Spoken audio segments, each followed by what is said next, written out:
Guys, I hit 1,000 subscribers on YouTube. Is life real? This is the 1,000 subscribers special. So I thought it'd be nice to do a little change of scenery. I'm on my balcony now, and because in celebration of 1,000 subscribers, which I'm internally grateful for, let's do a little Q&A/assumptions videos that you guys sent in, and hopefully it'll be really fun, and I guess get to know me. It sounds so cringe, but let's go! So one for you and one for me. The sun is so nice. Let's go! Hi! This is you. You are the plant. So we're gonna have a nice heart-to-heart chat here. So I got the questions here on the iPads. So the first set of questions are from Telenym, this thing here. So we'll go through those first, and then we can go to the Instagram poll questions and some YouTube comments. So let's go. I don't know how long this video is gonna take, but let's see. So number one, how are you? I'm doing well, thank you. The sun is very nice, and currently it's Easter holiday, so actually I've just been swamped with work so far. But overall, I'm feeling quite okay with the tech submission that's coming next week. And I think I'm quite enjoying my course and enjoying my time being in London. So yeah, I would say I'm doing well, thank you. What's your zodiac sign? I'm an Aquarius. My birthday's on the 26th of January. What did you do last weekend? I cooked with my friend at my friend's flat, and we made this really amazing Korean tofu with gochujang and ketchup, and yeah, we plated it very nice. It was just nice vibes overall, and that was what I did last weekend. How do your friends describe you? So I feel like I should ask a friend. Nicole! Oh. So I asked my bestie, Nicole, to come help me answer this question. How would you describe me, Nicole? So Gloria is very sunny. She's always very cheery. She's Thank also you. very kind and compassionate, thinking about other people. Oh. She's very hardworking, especially like with her architecture projects, and like also like to promote veganism. And yeah. Oh, thanks, Nicole. I didn't expect to get such a nice compliment session. Oh, thanks. Nicole's also all the things she mentioned. Hardworking and kind. Okay, see you. Back to work. Next question. Okay, next question. Of course this is gonna come up. Single? Question mark? Yes, I am single, but I guess I'm not ready to mingle. I feel like architecture is already basically my lifelong partner at this point. So, but yeah, we'll see what happens. Next, assumption. You are an introvert and someone who would rather eat takeout with friends at home than go out to a nightclub.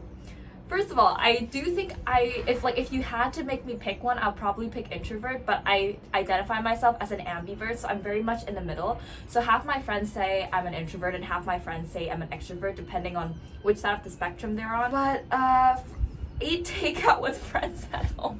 Okay, if you reframe that, yes, I would rather cook dinner with friends at home than go to a nightclub. I'm not opposed to going to a nightclub. I feel like it's fine, but it really heavily depends on who you go out with, because I feel like the people make or break your experience for clubbing. I really don't like eating takeout. I just find the food too greasy, and usually it's not very healthy. And obviously I'm vegan and I really like doing healthy eating, cooking my own food. So yeah, I guess this assumption is 95% correct. But yeah, I prefer cooking dinner with friends because you get nicer conversations out of those activities. If you had to convince someone to select the Bartlett for architecture out of all the other unis, what reasons would you give? First of all, I feel like I wouldn't want to convince someone to select the Bartlett for architecture out of all the other schools, because it really depends on what you like. I feel like Bartlett is very like creative focused and the process of creating projects, whereas say if you're not really into the whole like artsy creativity thing and you prefer more engineering based, then I wouldn't convince you to go to the Bartlett. I think it's just a lot of intertransferable skills. Even if you don't want to study architecture afterwards, you can kind of transfer the skills to other design sectors and fields, so that's really nice. Besides UCL, which other unis would you recommend for architecture in the UK and why? Okay, that's kind of similar. Again, it depends on what you like, right? Because I feel like all the universities in the UK for architecture is so different. So Bartlett is very, I would say, creative, focus on the visuals in a good and bad way, but we kind of delve about the aesthetics in this particular podcast episode about aesthetics. So if you're interested about that, you can go check out that episode of the podcast I host with my friend, Designing Thoughts. I could just talk about the different archi schools, I guess. So I would say Cambridge is very much focused on the theory side of architecture. So I guess you have to learn a lot about history and writing essays. This is just based on like what I hear from other people, okay? I don't know, so don't quote me on this. Whereas Bath is very engineering based. You do a lot of calculations and physical stuff. And then you have Sheffield and Manchester and I guess Cardiff that are like more well-rounded. So you get a lot of different aspects of architecture. But again, like really read through the curriculum and just see what you're interested in and what works for you. I love your channel, but I think it would be great if you could switch up your content a bit other than day, week, and a life. I love this. So listen, I really want to do other things other than day/week in my life, but that is genuinely my life. Like if you watch the vlogs of the videos I post on my channel, my life is really that busy. And like I said, I only take one break day out of the entire week because I feel like architecture is just a course we just have to grind all day, right? But the good thing is I really enjoy it, so I don't feel as bad by like spending all my time doing work. But I feel like the one day where I get like some amount of free time, I usually want to do like something else that's not, maybe not really like filming, but you know, I do want to do some other things, because when I started my channel, if you go back to the earlier videos, right, I did a lot of like veganism related things and recipe videos and animation when I had more time last summer. But since final year and third year started, I feel like I've just been swamped with work. So yeah, but definitely in the future, maybe this summer, hopefully I'll get some more interesting content that's not just vlog based. But yeah, you just have to stick around and keep an eye out, so we'll see. What do you think about the 5-year Master of Architecture course at Bartlett? Is it a better choice than the 3rd-year course if you are sure you want to do architecture? I don't know, because obviously I don't do the 5-year course. I'm really sorry, I don't know the answer to this question. But I guess if you really know you want to do architecture, is probably a good choice. See if you can acquire a degree. Say if you reach like the 3rd-year mark and you realize I don't really like architecture, can you still get a degree from this master course, or do you have to do the full 5 years? That is what I would question. What is the social scene at the Bartlett? How many times do people go out to parties? I'm sorry, this question is making me laugh because I feel like I have these talks with friends in my unit and other people, and everyone just complains they have no time to do anything. But I feel like it's really dependent on how you manage your time, right? Like it's all about priorities. I do have friends that go out and go clubbing once in a while. I don't know if I can say it can be a weekly basis thing. I'm pretty sure some people do. I'm definitely not that person, as with the assumption of me being an introvert and staying at home. I'm not the biggest fan of going to parties and clubbing, but I feel like if you arrange your time well, it's fine. I feel like everyone at the Bartlett has their own like life schedule of their own. Like they can go to things they want and like not go to things, so it just depends on you. Tips on getting back with an ex. I am really not the best person to ask this question. Maybe don't do that. What do you think about catcalling? Got catcalled like 2 to 3 times in the streets of London, and not a great experience. How do you prevent burnout at the Bartlett? Oof, heavy question. First of all, I would say really schedule your time well and know when to do what. Every week, make a list of the things you need to do and try to stick to that list as much as possible. Obviously, you can make changes along the way, but try not to add so much to your plate that you don't know what you're doing. Like, know your limits, I guess. That's the advice I would give. Know your limits of how much things you can get done in a week, and also how much fun you can fit into your week when you're doing work a lot. Really honestly listen to your body and your mind. When your body and your mind's telling you like, I've had enough, I really need to take a break, like take a break. I think that's something I learned this year. Is like when I really feel my body is like, no, I can't do any more work, then I would just say, okay, let's stop here, let's take a break. But this is very much based on the fact that like you have a consistent schedule that you stick to and follow it. I feel like the easiest way is just stick to a schedule. Say for example for me, right, I start working from 9 to 6 at studio, and I try to stick as much to that schedule as possible. So I know I can get a certain amount of work done in that time, and then if anything happens, then I just do accordingly to that. But just don't try to put too much on your plate and try to follow a schedule. Otherwise, if your schedule is just different every single day and you end up trying to compensate for it and sleeping really late, and then you pull all-nighters, you just end up getting burnt out, especially by the end of submission. But this is just my advice, because I tell this advice to all my friends and they just ignore me. So yeah, just do what you want, I guess. What did you believe for way too long as a child? Believing that a lot of my worth comes from my academic studies, and like the more I try, the more time I put in, the better it's gonna get. But it's not always like that. It's really about finding balance and like doing the things you like at the same time as your academic work. Hi Glory, what programs do you use in architecture? Any chance you could do videos on your design process? My program that I use is this thing called pencil and paper. I don't use much programs. I'm really into traditional pencil and paper drawings. I really like that process. Otherwise, I use a lot of the Adobe suite, like Illustrator, Photoshop, Premiere Pro if I'm doing videos, InDesign to lay out my portfolios. Sometimes Rhino, I used it like once this year. I used it quite a few times last year when you're doing digital modeling. So some other softwares my friend used include Grasshopper, Houdini, Maya. There's probably some more, but you could just Google it. But yeah, sadly, I don't think I'm the best person to give video tutorials on these. I suck at computers, okay? I'm sure if you Google tutorials, there are lots of YouTube tutorials online. Hi, I'm very interested in how you deal with stress and stay calm. I feel the need to always be working in studio and don't know when to take breaks, as I feel quite guilty when I do. So I guess that goes back to the what I said for the burnout question. Set a schedule, try to stick to it, and honor when your body wants to take a break. That is my top tips. I'm sure everyone feels the same. I think that's the good thing about us being in person this year, is you get to talk to people about how you're feeling, and the whole feeling guilty thing is very real if you're not in studio.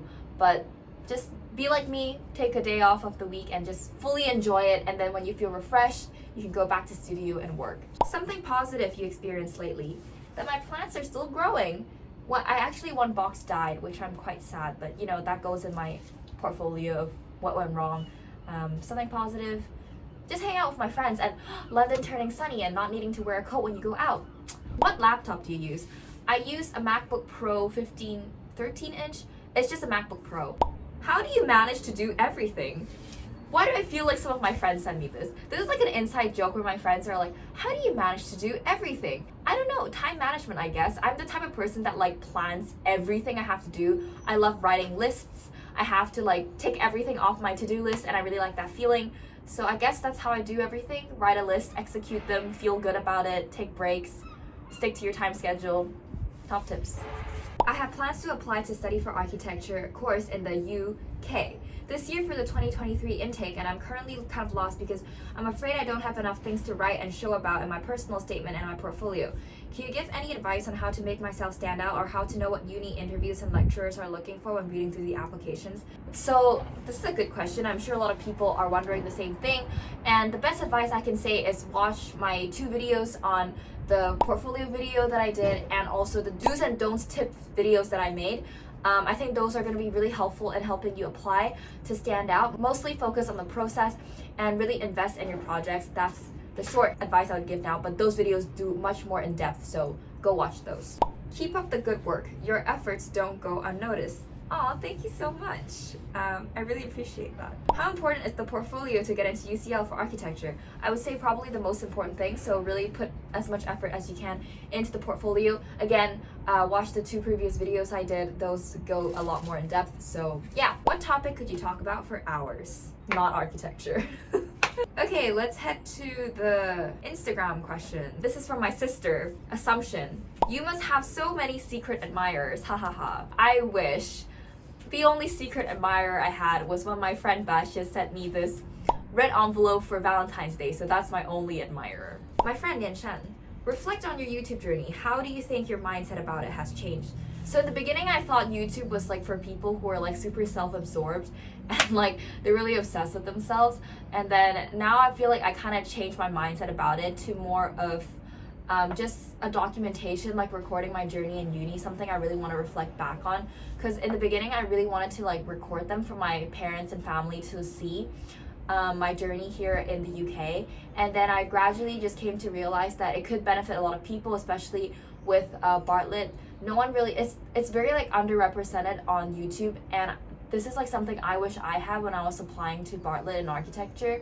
So I'm just glad that like it helps a lot of people, it resonates with a lot of people, and the things I say are helpful. So I really, really appreciate that. And I think my mindset has just changed to, you know, I'm glad that I could help people, and I'm enjoying myself along the way. And yeah, that's kind of it. This is from a badminton friend. I assume you're good at badminton. I hope so too. So if you watch some of my earliest vlogs, I actually used to play badminton, and I kind of stopped going because I was lazy, and it was a 1.5 hour bus ride there. So, and then with work swamping, I was just like, no, but I do still gym, so that's good.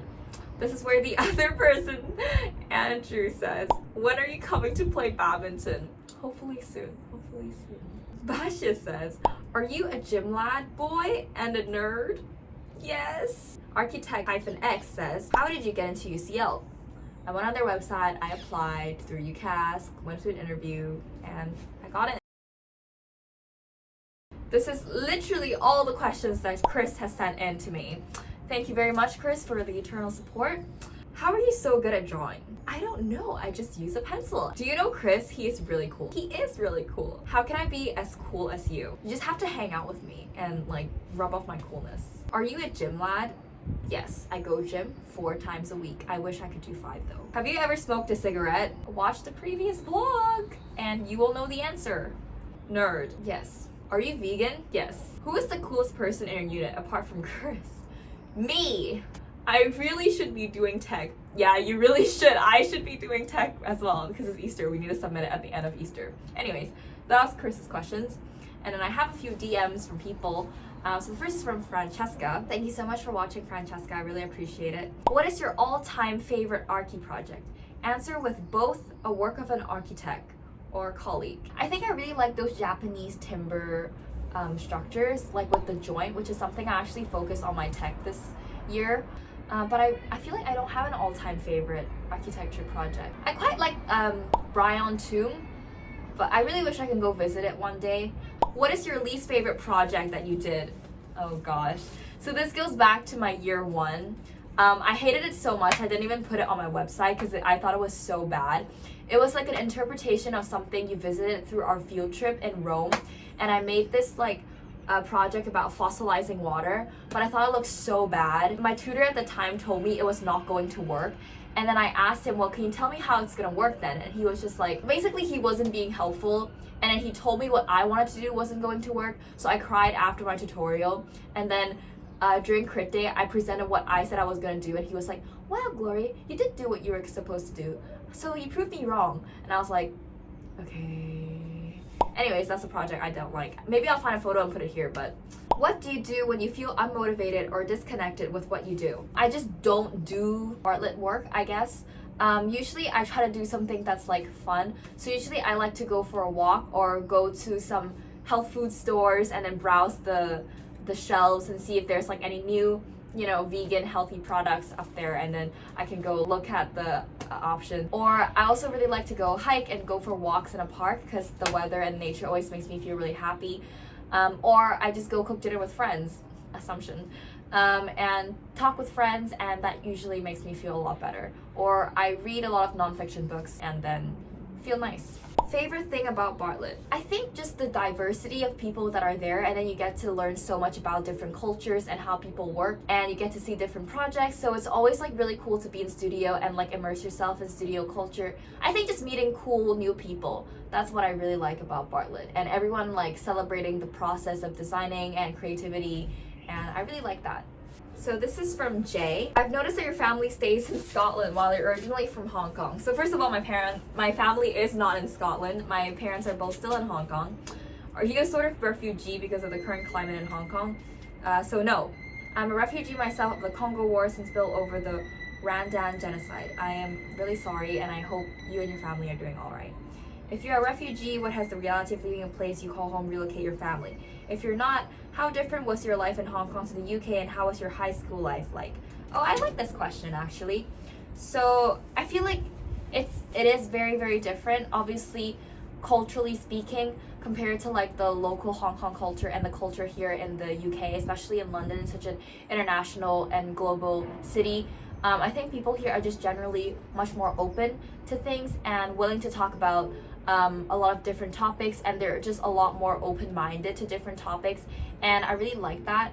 So compared to my high school life, I feel like it's just very different because the circle here is just much more wider. You get a wider group of people. You're really able to find the people you click with and you like, I feel like, compared to high school when the pool was much smaller. So yeah, I really, really enjoy coming to uni and just meeting lots of different people and finding the people that really click with you and you like. Thank you for the question, Jay, and thank you for watching and always commenting, and I really, really appreciate that. Let's have a few YouTube comments from my previous video. How's your life in London besides studying? So my life in London besides studying, I guess I feel like I'm not as touristy as I would like to be, but I'm trying my best to go and like visit different places. So hopefully after submission this year, I get to like travel and be a tourist in London actually, and not just live here and study and be a student.